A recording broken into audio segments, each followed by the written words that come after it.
Welcome to Arcanine Rides. This is the Qiewa Q Power 2 full review. A huge shout out to Melqui Vasquez with EMV Films for that dope intro. Go check him out on Instagram at emv.films and let me know if you want to see more videos shot with him in the future. Now let's look at the Q Power 2. In my opinion, the most fun things to do on an electric scooter are ride off-road and ride dangerously fast. The Qiewa Q Power 2 combines those two things in a way that makes it one of the most fun scooters I've ever ridden. However, it's not a perfect scooter, but there is a lot to like here for the price, especially if you're a fan of off-road riding. A link to the scooter will be down in the description if you want to check it out, as well as my discount code. The Q Power 2 is a big scooter and weighs in at 100 pounds.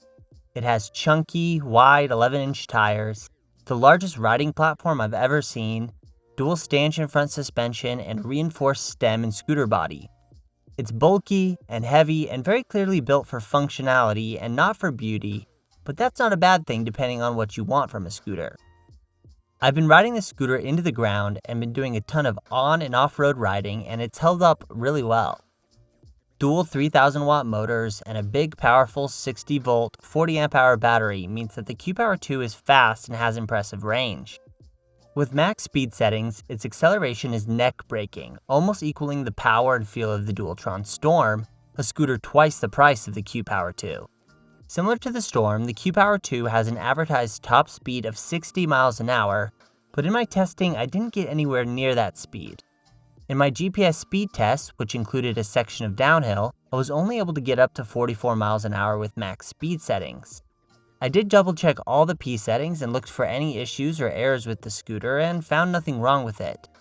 It could be that the super wide off-road tires are increasing drag on regular paved roads, slowing down the scooter. It could be that I received a scooter with some small internal error that is limiting the top speed, or it could be that Qiewa is just exaggerating the top speed of this scooter. In any case, I'm actually okay with this. When off-roading with this scooter, which is what I almost exclusively use this for, I don't need the extra 15 miles an hour of top-end speed, and the low-end power and acceleration is more than enough to do everything I could want. If you are considering this scooter as a road-only scooter and are really wanting the 60 mile an hour top-end speed, then you'll have to go with something a little more expensive. Braking power has been great so far thanks to the front and rear hydraulic disc brakes. The back brake is an absolute monster. I don't think I've seen a brake caliper this big on a scooter ever. It does its job well even when caked in mud and dirt or wet while riding off-road, so I'm happy with it so far. The front brake is smaller and functions more as a supplement to the rear braking power. The brakes come with ABS Active, which is great for being able to handle and steer the scooter while braking. It's good to see that no corners were cut with the brakes on this scooter. The front and rear suspension has felt great as well. Soft enough to handle all sorts of terrain, but with decent ramp up to avoid bottoming the suspension out on bigger stuff. The Q Power is IPX6 water resistance rated, meaning that it is resistant to all forms of water except submersion. I did a fair share of wet riding with this scooter and had no issues with water damage. You could probably ride it in the rain, but I don't know if I'd actually risk that unless I needed to. Overall construction quality has been great, though there are a few weird things with the scooter to look for. First, when you receive the scooter, you have to install the handlebars at the top of the stem using these 4 hex bolts. These bolts need to be tightened down as tight as possible, or else the handlebars will move back to front. For the first couple days of riding this scooter, I had to carry a multi-tool with me and every couple minutes stop and crank down the bolts again. They will slowly loosen up as everything settles in for the first little bit, so watch out for that. Now they're totally fine, and I've only really had to tighten them again one other time.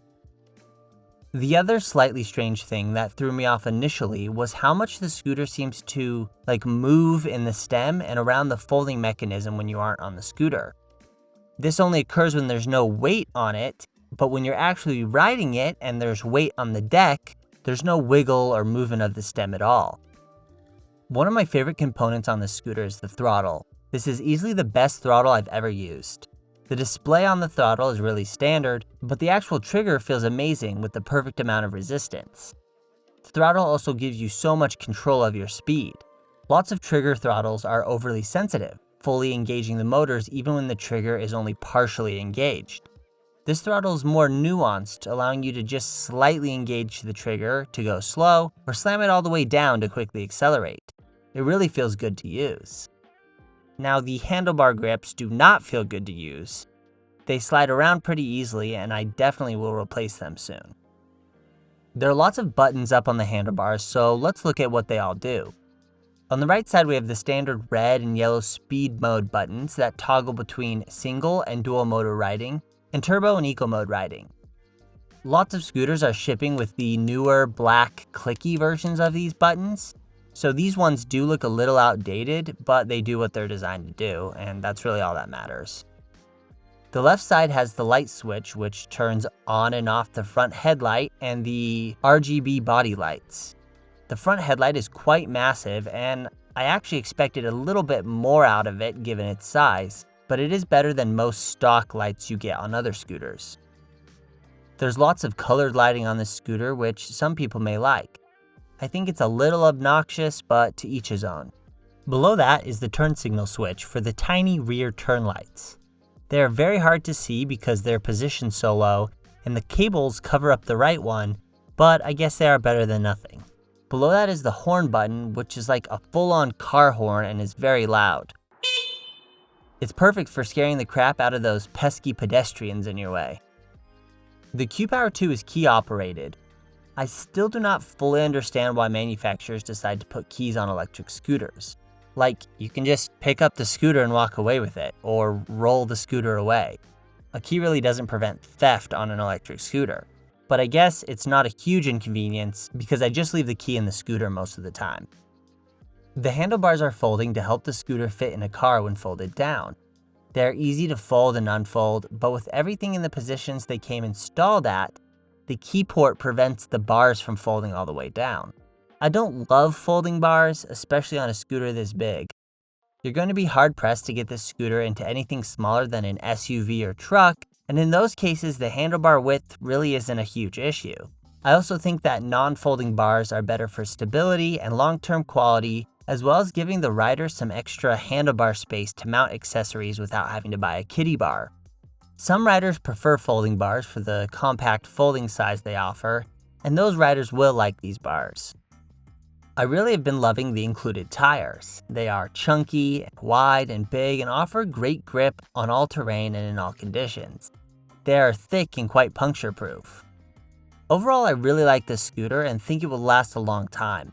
I've had a ton of fun riding it, and it definitely surprised me with all its features and quality. I will continue to use the Q-Power 2 and let you know how it holds up in the long run, so be sure to get subscribed for future updates and more electric scooter content. See you in the next video.